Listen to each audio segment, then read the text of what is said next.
Welcome to Multitech institute. आपको स्वागत है मल्टीटेक इंस्टीट्यूट। सबसे पहले हमें मल्टीटेक इंस्टीट्यूट के बारे में मैं बताना चाहता हूँ कि यह इंस्टीट्यूट क्या है।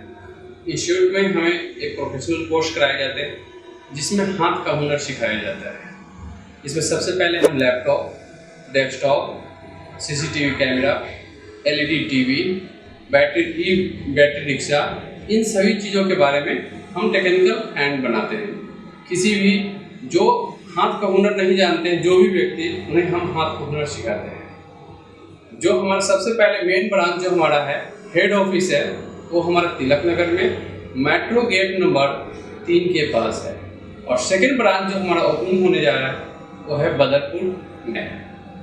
दोनों जगह पर हमारे ब्रांच चल रहे हैं। आप दोनों जगह में कहीं पर भी आके आप नॉलेज ले सकते हैं प्रॉपर वे में। और 100% प्रैक्टिकल सिखाया जाता है। थ्योरी हम सिखाते हैं, लेकिन थ्योरी उतना ही सिखाते हैं जितना कि उनका काम होता है वर्किंग के लिए। तो देखिए, आज हमारा एक न्यू टॉपिक्स है डेस्कटॉप के बारे में कि डेस्कटॉप को असेंबल कैसे करते हैं और उसके असेंबल करने के दौरान में हमें क्या क्या सावधानियां हमें बरतनी होती है, और डेस्कटॉप में हमें कौन कौन से सीपीयू के अंदर कौन कौन से पार्ट्स लगे होते हैं। क्योंकि कंप्यूटर जो मेनली 2 पार्ट्स से मिलकर बना होता है। एक तो हमारा सीपीयू बॉक्स होता है, दूसरा हमारा मॉनिटर जिसे हम एलसीडी, एलईडी, टीवी बोलते हैं। इन दोनों से मिलकर ये हमारा सीपीयू हमारा कंप्यूटर बना होता है। तो इसमें मेन जो हमारा पार्ट्स होता है वो होता है सीपीयू बॉक्स। जो सीपीयू बॉक्स हम देख रहे हैं, और इस सीपीयू बॉक्स के अंदर में कौन कौन से पार्ट्स लगे होते हैं, इन सारी पार्ट्स के बारे में हम एक एक करके सारी इंफॉर्मेशन आपको दूंगे।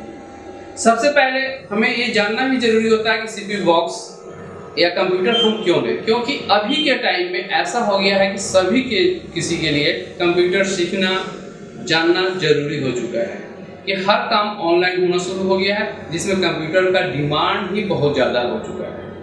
आपके यहाँ तक कि देखने की इस लॉकडाउन में हर बच्चे के क्लास जो हो रहे हैं ऑनलाइन हो रहे हैं, जिसमें या तो आपके पास लैपटॉप होना चाहिए या डेस्कटॉप होना चाहिए।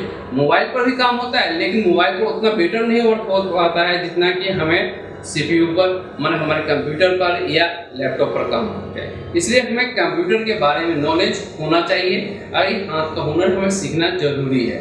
तो हम सबसे पहले फोकस करने जा रहे हैं सीपीयू बॉक्स के उन पार्ट्स के बारे में हम बताने जा रहे हैं, कैसे कैसे वर्क करते हैं और इसे हम कैसे खोलेंगे ये भी हम आपको सबसे पहले वो बता देते हैं। ये सीपीयू बॉक्स का ये हमारा फ्रंट साइड होता है, ये फ्रंट साइड। और फ्रंट साइड में सबसे पहले जो देख रहे हैं सिंबल जो हमारा बना हुआ है, ये पावर ऑन ऑफ स्विच का सिंबल। ये स्विच दिख रहा है, ये पावर ऑन ऑफ स्विच का सिंबल है। और इसके साथ साथ में ये छोटे से जो स्विच लगे हुए हैं, बिल्कुल 12 से छोटा सा स्विच होता है, ये हमारा रीसेट स्विच होता है जो हमारे कंप्यूटर को रीस्टार्ट करने में वर्क करता है जी। सेकेंड नंबर आ जाएंगे, यहाँ पर 2 एलईडी भी लगे हुए आपको मिलेंगे। एक तो हमारा एचडीडी एलईडी होता है जो हार्ड डिस्क के इंडिकेशन देता है कि हार्ड डिस्क वर्क कर रहा है या नहीं। जब भी आप कंप्यूटर ऑन कीजिएगा तो एचडीडी एलईडी जो होगी वो ब्लिंकिंग कंडीशन में होगी। एक बार ऑन होगी फिर ऑफ हो जाएगी, फिर ऑन होगी फिर ऑफ हो जाएगी। और पावर एलईडी जो होगी वो कांस्टेंट ग्लो होगी। हमेशा याद रखिए, पावर एलईडी जो होगी हमेशा कांस्टेंट ग्लो होगी। और फ्रंट साइड में ही 2 आपको यूएसबी पोर्ट भी मिलेंगे, जो 2 पोर्ट आपको यहाँ पर दिख रहे हैं, दोनों यूएसबी पोर्ट है। और यहाँ पर एक ऑडियो का भी आपको कनेक्शन मिलेगा, ऑडियो पोर्ट भी मिलता है जो फ्रंट साइड ऑडियो होता है। ठीक है, अब हम इसके पार्ट्स के बारे में नॉलेज देने जा रहे हैं। देखिए हम कैसे कैसे खोलेंगे। इसके बैक साइड में हमें ये ध्यान रखना है कि कैसे हमें खोलना है। अब हमारे इसके पार्ट्स लगे हैं, जो हमारा बैक पैनल पोर्ट है, जो ये देख रहे हैं बैक पैनल पोर्ट्स, जो मदरबोर्ड का बैक पैनल पोर्ट दिख रहा है, इस पोर्ट के जस्ट अपोजिट साइड के 2 स्क्रू का हमें खोलना होगा जी। यहाँ पर जो 2 स्क्रू दिख रहा है, इस स्क्रू को हमें खोलने की जरूरत होती है, इस साइड के स्क्रू को खोलने की जरूरत नहीं है। जब भी हमें खोलना है तो जो बैक पैनल पोर्ट लगे हुए इस पोर्ट के जस्ट अपोजिट साइड को खोलना है। ठीक, तो हम इसे स्टार्ट करते हैं और देखिए हम एक एक पार्ट्स को कैसे आपके सामने खोल के दिखाते हैं। स्क्रू को ओपन करने जा रहे हैं। हमेशा याद रखिएगा, ये स्क्रू जो हमारा होगा ये प्लस बिट में होगा और मोटे से स्क्रू होते हैं जी, जो हमेशा याद रखिए बॉडी के ऊपर स्क्रू लगता है, ये हमेशा प्लस बिट से ही ये ओपन होगा। इसके बाद में इस साइड का कवर को हम इसे बाहर के साइड में खींच के इसे ओपन कर लेते हैं। ये हमारा CPU back side cover open हो चुका है। ओपन होने के बाद में हमें सबसे पहले देखना है कि इस कंप्यूटर के अंदर में कौन कौन से पार्ट्स लगे होते हैं। इसमें हम सबसे पहले जो पार्ट्स की बात कर रहे हैं, जो ये पार्ट्स दिख रहा है, इसे हम बोलते हैं SMPS, पावर सप्लाई। ठीक है, जो देख रहे हैं इसे यहाँ सेकेंड नंबर, ये हमारा CPU फैन है और इस CPU फैन के ही जस्ट नीचे प्रोसेसर भी लगा होता है जिसे हम CPU के नाम से भी जानते हैं जी। और एक बड़ा सा PCB दिख रहा है, ये ब्लू कलर का है, जो हमारा मदरबोर्ड होता है, उसे हम बोलते हैं मदरबोर्ड। और इस साइड में हमें लगे हुए डिवाइस दिख रहा है, इसे हम बोलते हैं hard disk, HDD, hard disk drive, जो हमारा है डेटा को परमानेंट स्टोर करके रखता है।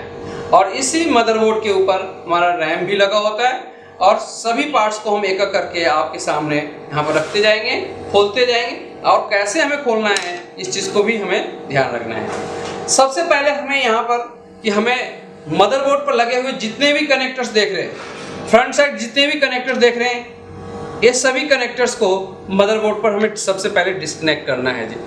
सबसे पहले मदरबोर्ड पर लगे हुए जितने भी कनेक्टर्स हैं, सभी कनेक्टर्स को वन बाय वन हम ओपन करेंगे। सबसे पहले हमने ओपन किया front side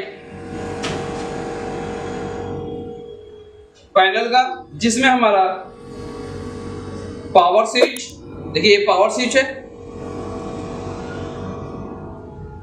reset switch, HDD LED, ठीक है, यहाँ पर LED प्लस और माइनस का भी ध्यान रखना है, प्लस माइनस भी यहाँ सिंबल बना हुआ होगा। और इसके साथ साथ में पावर LED का भी हमें ध्यान रखना है, पावर LED में भी आपको प्लस माइनस बना हुआ मिलेगा। फिर इसके बाद सेकेंड स्टेप में हम आ जाएंगे front side USB।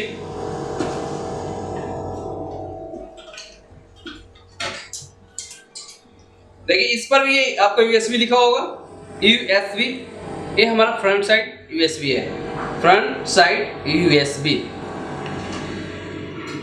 Second third number, ये हमारा फ्रंट साइड ऑडियो कनेक्टर, जो ऑडियो जैक के साथ जुड़ा होता है, ये हमारा फ्रंट साइड ऑडियो कनेक्टर है। इन सभी कनेक्टर्स को ओपन करने के बाद सबसे पहले हम हार्ड डिस्क को, डेटा सिग्नल का जो हमारा कनेक्टर है SATA या ID कनेक्टर, इस ID कनेक्टर को डिस्कनेक्ट करेंगे। जो हमारा देख रहे हैं इसे बोलते हैं SATA सिग्नल कनेक्टर, जो सिग्नल हमें हार्ड डिस्क को या DVD को प्रोवाइड करता है जी। इसके बाद में हार्ड डिस्क से हम पावर कनेक्टर, क्योंकि इसमें जो हार्ड डिस्क लगा हुआ है वो SATA टाइप हार्ड डिस्क लगा हुआ है, तो SATA सिग्नल कनेक्टर हमने पहले ओपन कर लिया था, जो ये ओपन देख रहे हैं। सेकेंड स्टेप में हम SATA पावर कनेक्टर को भी ओपन कर लेंगे, जो ओपन हो गया। नेक्स्ट स्टेप हमारा है मेन पावर कनेक्टर, जो SMPS से जो हमारा कनेक्टर आता है, जो मेन पावर कनेक्टर होता है, जो हमारा 24 पिन के कनेक्टर होते हैं, जो देख रहे हैं, ये 20 पिन प्लस ये 4 पिन, ये 24 पिन के पावर कनेक्टर होता है, जिसे बोलते हैं मेन पावर कनेक्टर। इस कनेक्टर के द्वारा ही पूरे मदरबोर्ड पर सप्लाई को प्रोवाइड किया जाता है।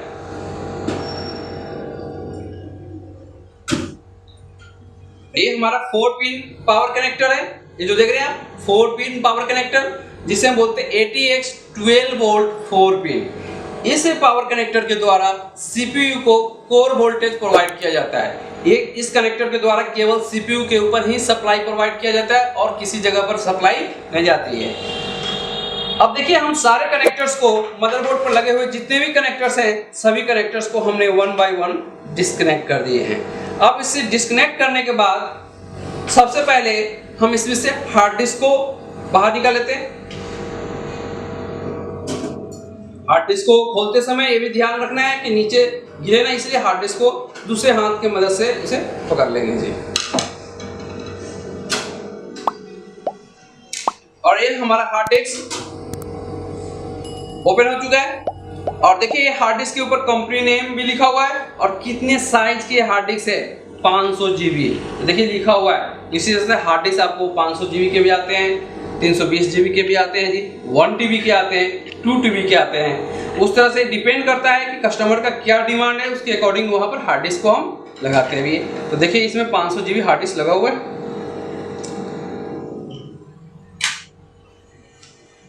फिर अब इसके बाद में हम मदरबोर्ड के ऊपर चलते हैं, मदरबोर्ड को बाहर निकाल लेते हैं, क्योंकि मदरबोर्ड पर हमेशा ध्यान रखना है कि मदरबोर्ड के ऊपर लगे हुए रैम, CPU फैन को ओपन करने की जरूरत अभी नहीं है, जब तक हम इसे बाहर ना निकाल लें।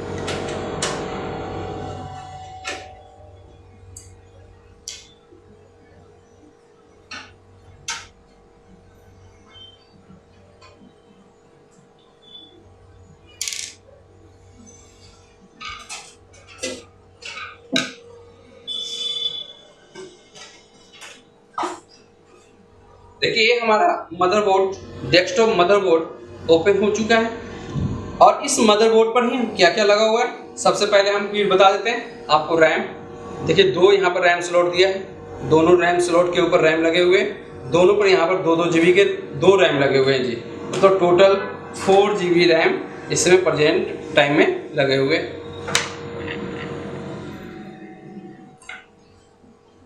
सेकेंड, अब यहाँ पर देखिए CPU के जस्ट नीचे प्रोसेसर हमारा लगा होता है।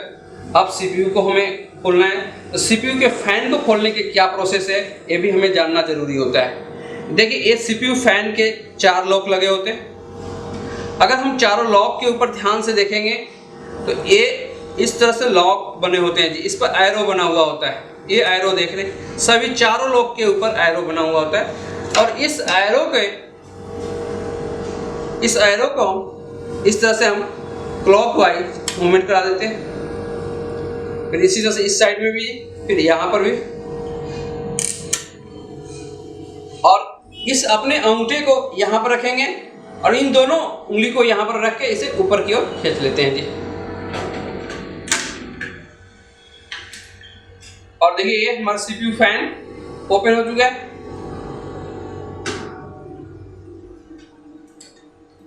CPU फैन के भी हमारे कनेक्टर होते हैं, 3 पिन या 4 पिन का CPU फैन कनेक्टर होगा, जो नियर बाय CPU सॉकेट ही होगा जी।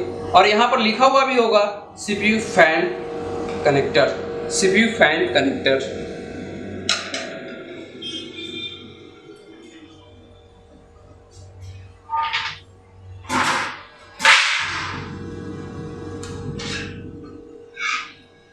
अब इसके बाद में हमें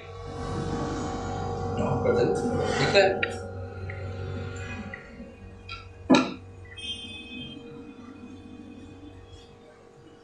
अब इसके बाद में CPU फैन के खोलने के बाद में हम सबसे पहले CPU को निकालेंगे। अब देखिए यहाँ पर हमें सबसे ध्यान रखना है कि CPU प्रोसेसर को कैसे हम निकालते हैं। देखिए ये लॉक लगा हुआ है, ये लॉक हमारा CPU के ऊपर लगा हुआ है जी। इस लॉक को अंदर के साइड में प्रेस करेंगे और इसे बाहर के साइड में इसे खींच लेते हैं और इसे ऊपर ले जाते हैं लॉक, ठीक है। और इसके बाद में इसे प्रेस करते हैं। आप एक उंगली को यहां रखेंगे, दूसरी उंगली को यहां रखते हैं प्रोसेसर के ऊपर, और सीधे प्रोसेसर को ऊपर के साइड में उसे हम उठा लेते हैं। देखिए ये प्रोसेसर हमारा ओपन हो चुका है, और देखिए इस प्रोसेसर के ऊपर ही लिखा हुआ है Intel core i3, Intel core i3। क्योंकि ये जो हमारा मदरबोर्ड जो सामने दिख रहा है, जो हम जिस पर हम करा रहे हैं, ये मदरबोर्ड जो है गीगाबाइट कंपनी है। मदरबोर्ड बनाने वाली कंपनी कौन सी है? गीगाबाइट है, और H61 का मदरबोर्ड है। इस मदरबोर्ड के ऊपर i3 सेकेंड जनरेशन और थर्ड जनरेशन दोनों प्रोसेसर को सपोर्ट करने वाला एक मदरबोर्ड है जी। इसमें इससे पहले जो हमारे i3 से जो पहले आते थे इंटेल R पेंटियम R, उसे भी ये सपोर्ट करता है, ठीक है। अब इसके बाद में हम चलेंगे कि ये तो हमारा मदरबोर्ड क्या हुआ कि मदरबोर्ड पर कौन कौन से पार्ट्स लगे होते हैं, और इस सारे पार्ट्स को हम एक सामने आपको रख देते हैं।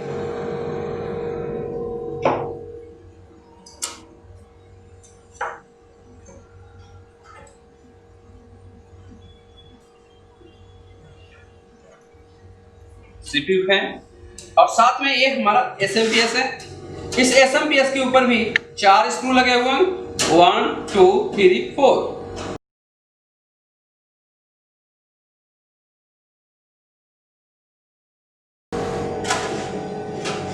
इसके बाद में हमारा ये SMPS ओपन हो चुके हैं।